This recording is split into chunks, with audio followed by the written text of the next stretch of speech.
Hey everyone, how you doing? Alex here from FlightScope. I got Bubba on the line. What's up, man? What's up? Hey, this thing is hard to work, man. Yeah, it was all good, and then we ran into some technical difficulties again. But anyhow, we got everything going. So happy to have you, man. How you been? I'm doing great, man. I'm glad your system doesn't work like my phone. You know what I'm saying? All good, man. All good. Hey, so we had a lot of people on here. Last week, obviously, we couldn't get it going, so we got a lot of questions. We know you're a busy man, but we want to thank you for being on, and we just want to pick your brain a little bit. So what I'm gonna do is I'm gonna just ask you a few questions, and I'll take a few questions from the crowd, and we'll go from there. Perfect. Let's So do it. my first question is, can you maybe tell the viewers um, why and when did you start using FlightScope? Oh man, long process, but Mister, he's older than me, so Mister Teddy Scott kept saying he wanted to see my numbers. It just helps him, right? It helps him gauge where we're at, especially now with the tournament in Mexico City.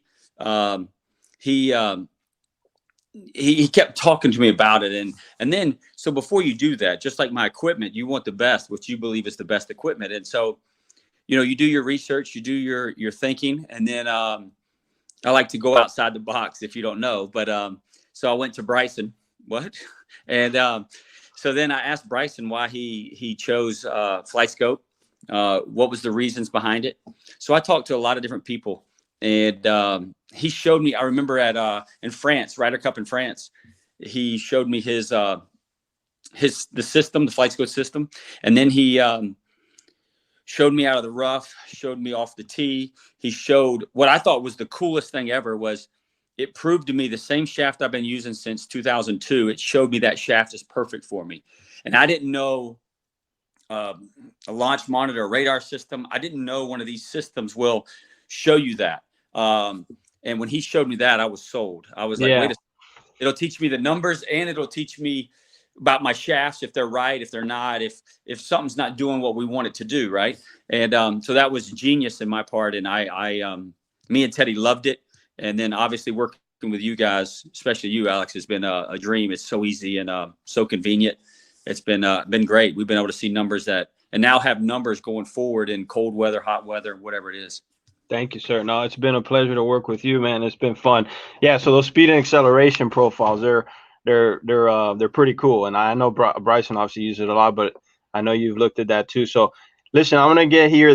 We got a ton of questions. I'm gonna start throwing some questions at you. I had one here from Faith that I had marked, and I wanted to get that one answered Hey, first. hold on, Here it question. is. No, Yeah, I'm going to interrupt you. go Whoever ahead. does customer service, whatever that is, um, how does it work with the shafts? Just comparing different shots. Um, can you explain that? Like, how does it show, or what would it show me? My terms and your terms are two different terms, Alex. I call it it does the wobbly thing on the screen. Yeah, And the fish hook. yeah, exactly. Yeah, yeah. So it's, I mean, the graph is designed to basically show you how stable the club head is through the strike zone. So obviously, being that you're a higher club head speed player, you're looking for a stable shaft, and that's what we can do with the acceleration profile. I remember when we looked at yours, it was basically the lines kept being traced one on top of the other because yes, you're working the ball different ways, but you're still, the club head is still very stable through the strike zone, and that's what we can do with that speed and acceleration profile. Now, that's on the X3, that's on the product that you have. A lot of the users here might be using the Mevo or the Mevo Plus. We don't have that type of technology there, but it is in our higher end products that the pros like you are using. So Hey, I'm interrupting you again. What is my angle of attack? Well, whatever I want it to be with my that's drive. right. I can do it whatever you want. I can go high, go low, go whatever. All right, go ahead. You ask your question. Sorry. Cool. So this question is from Faith. It says, "Hi Bubba, I'm a 14-year-old junior golfer, and I started playing 1 year ago, and I love golf. But if you could go back and be in my shoes, what is the one thing you would practice more of?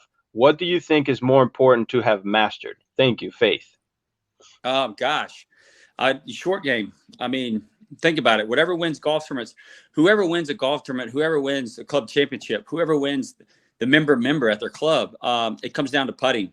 Um, when you think about it, when you look, the winner normally is top 10 in putting that week. We can all ball strike. We can all hit drivers. We can all hit the fairways. We can all hit greens. Tiger, I mean, think about it. I can't remember the last putt that Tiger needed to make to force a playoff or to win or to win a point in a Ryder Cup or a President's Cup. Seems like he makes all of them when he has to. And that's the one thing that, my career is very well. I'm very excited and happy about my career. But if there was one thing I would tell myself is swing harder and putt a little bit more. That's awesome.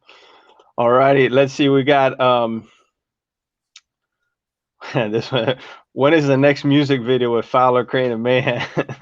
Oh man, I dropped them boys. We them boys they're too busy.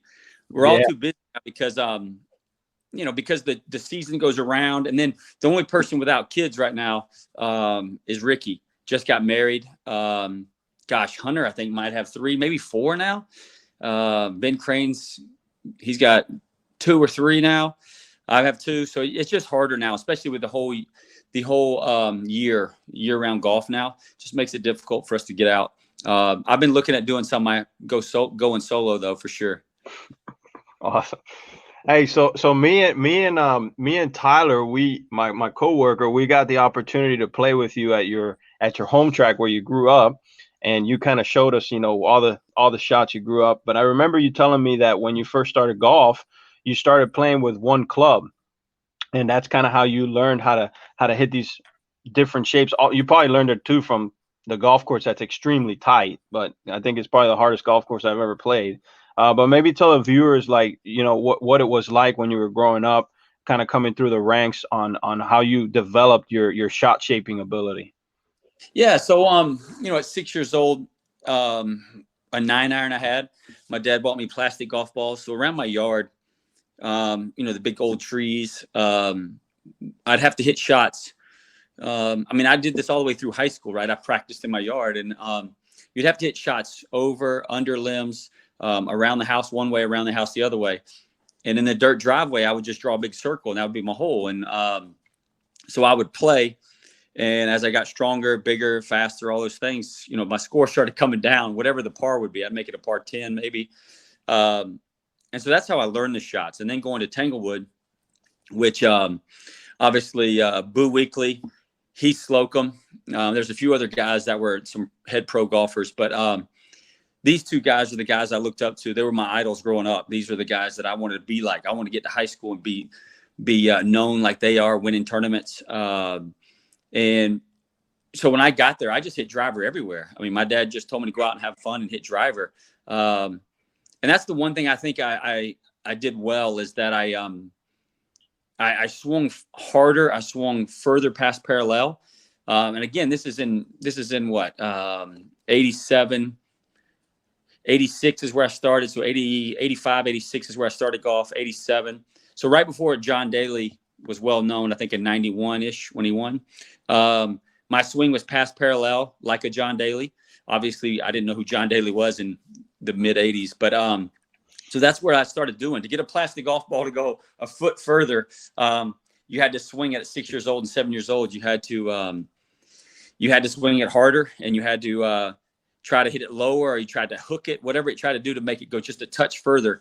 And that's what I did as a kid. So I learned how to maneuver the golf ball that way. And it worked out, having Tanglewood in Milton, Florida here to help shape my shots and shape my game.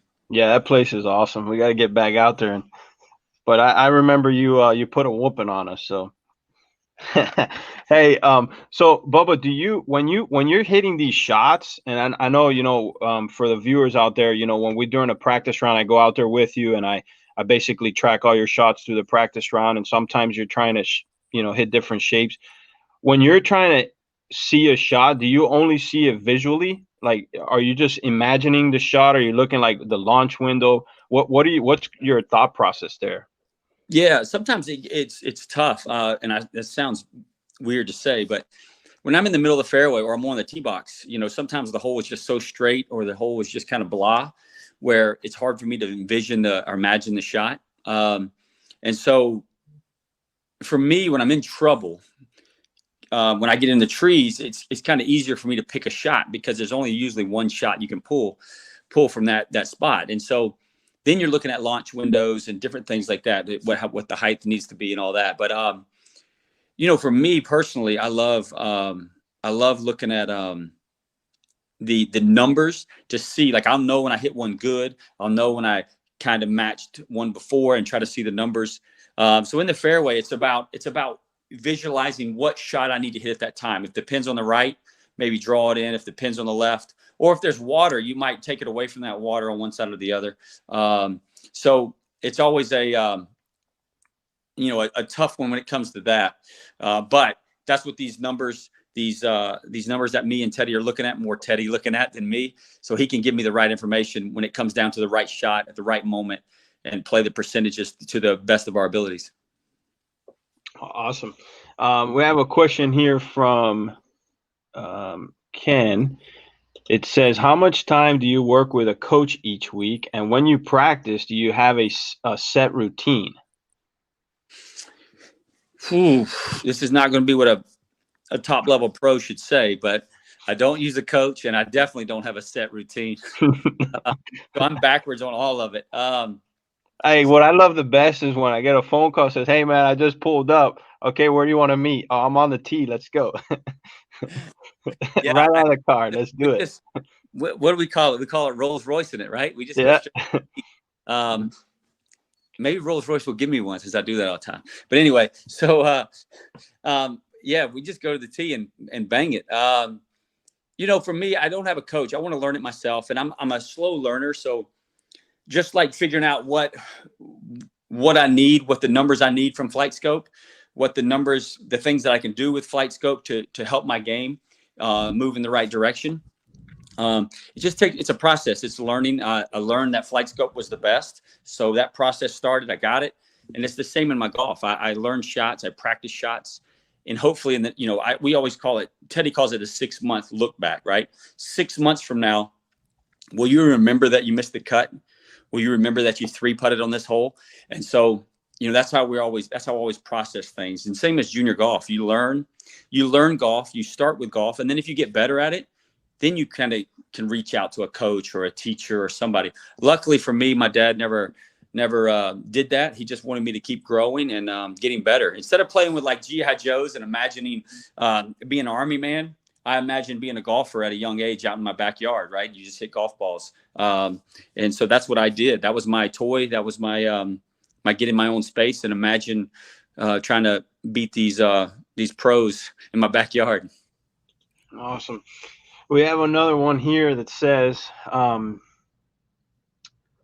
just lost it. Here it is. So it says, Bubba, you have a tremendous, almost intuitive club face control. Can you give us any drills to help improve club face control? I can honestly tell you, no. No, but seriously. So the golf ball, right? Let's just act like the golf ball is right here in the middle, but you got that window, me being left-handed, my club goes back. So you have that, we'll call it a 3-foot window, a 2-foot window. Jim Furyk is one of the best at this. Jim Furyk does this swing up here and he twirls it, whatever he does, and then he comes back down. But Jim Furyk knows where that club face is. So what my dad used to get me to do, it's going to be hard to show it on the screen, but my dad used to, at a young age, he would go out in the front yard. I'd get the club, I'd grab it, and then I would just do this, that part right there. And so all I would do was try to get that 2-foot or 3-foot window, depending on what you're thinking. And you want to know where that club is at all times. So I just sat there and did this as a kid for hours. I would sit in my front yard and do this. And then finally he would throw me a plastic ball or whatever. And then I would swing, and whatever my club face did, it didn't matter as long as it got back to square. So if you know where it is at square, okay, now if I come in like this, it's a cut, right? Because it's going to spin the ball that way. If I come in like this, it's going to hook it. And so that's all I did. I just practiced that window. We'll say 2 to 3 foot window, one side of the ball to the other side of the ball after impact. And that's what you want. You want to know where square is. Once you know where square is, then you can use your hands to manipulate the shot. But again, this is a trained professional. You can't just do that at any moment, Yeah. Hey, so I know Well, I mean, one of the most memorable shots I think in golf is that shot that you hit at Augusta when you won the first go round. Can you maybe just tell us what were you thinking, man? When you hit that shot in the woods, what was your thought process there? What was wild about it is you go to it. I lost in 2010 at the PGA Championship to Martin Keimer in a playoff. So now I hit this shot in the woods on 10 before Louis hit. My shoulders go down. I thought, man, my second chance, could be my last chance, my only chance to win a major was done because he's going to hook it right or draw it right in the fairway. Again, I got lucky because he kind of flared his 3-wood. So that it perks you up a little, and then you're like, okay, when you get about 50 yards from your ball, you see the crowd made a window, the angle, and then you see there's no tree trouble around the ball, so that means you got to swing. They've created the shot for you already with their path and the volunteers moving everybody. And then with the wind slightly going from left to right, so it's once it hooks, it's downwind. So with the wind's going to help the hook, and then the wind's going to push it downwind. And so, again, we had like 134, 135 to the front. 52 degree is perfect that's my number for the 52 degree. And then I had like 164 to the hole. And so what I did is with adrenaline, because it's the Masters, because of the wind, because I'm hitting it hard as I can, I'm hooking it. We figured there's a chance it could get at least halfway to the hole. So let's say 150, 155. And, we didn't expect it to go, as far as it did, but it just came out so pure. It was one of those shots at the moment that came out so pure. It was I'd have to say I couldn't hit any better solid wise.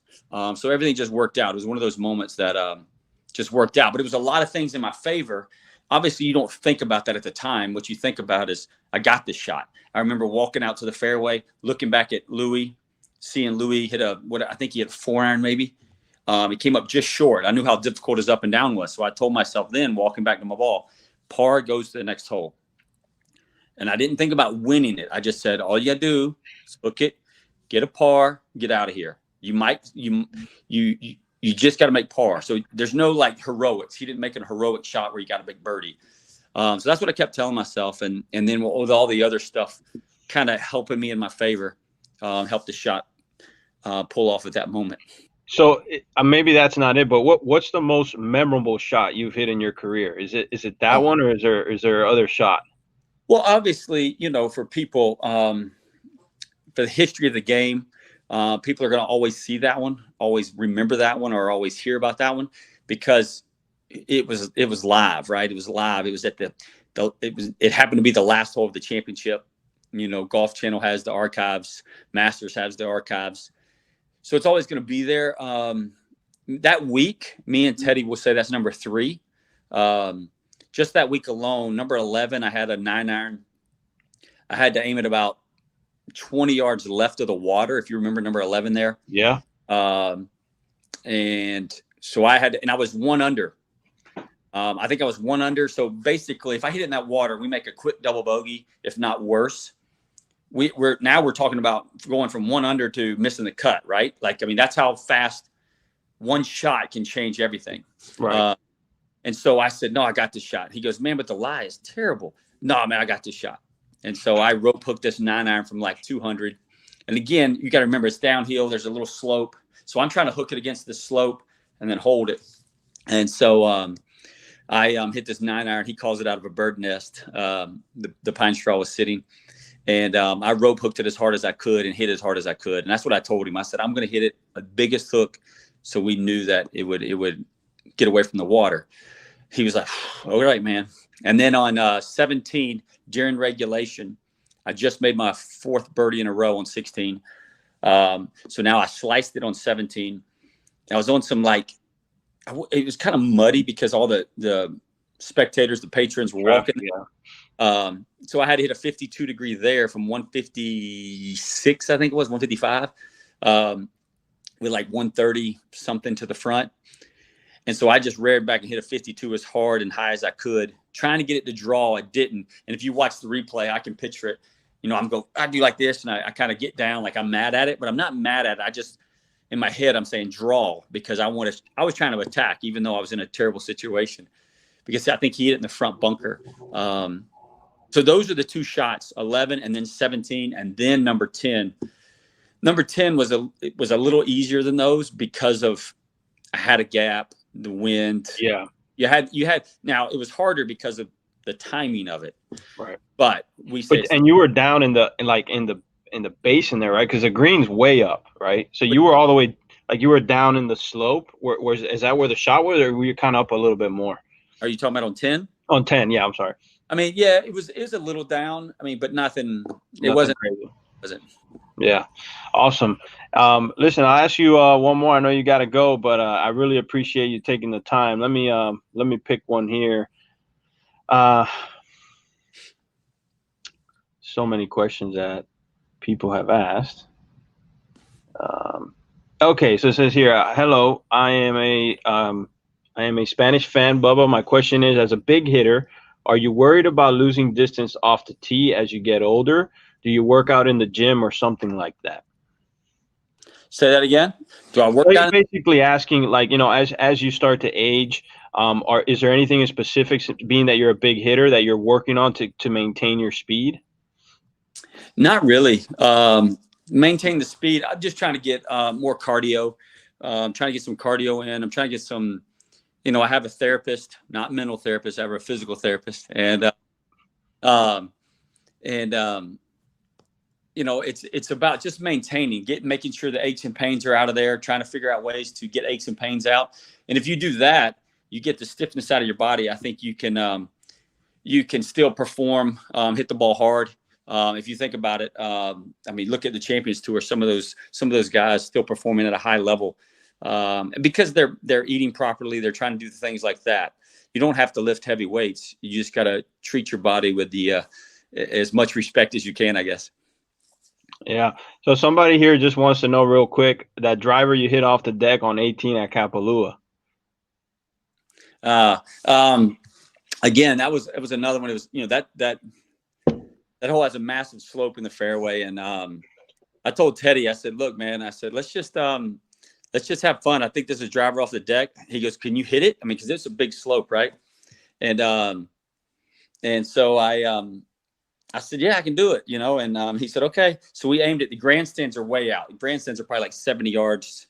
They come out about 70 yards down the fairway, kind of. And so I was aiming right at those and trying to hit a driver off the deck. And so he goes, all right, man, let's try. Why not? We're in Maui. It's not like we're, there's no cut. We're having fun. We to get to Maui, you had to play good the year before. So, right. So I pulled it off. I mean, I hit this shot that pulled off nicely. It came out really good. And that was when sometimes it doesn't work out because that course can get wet. Yeah. And luckily it was firm. Mud ball. Mud ball. And so I get those so much.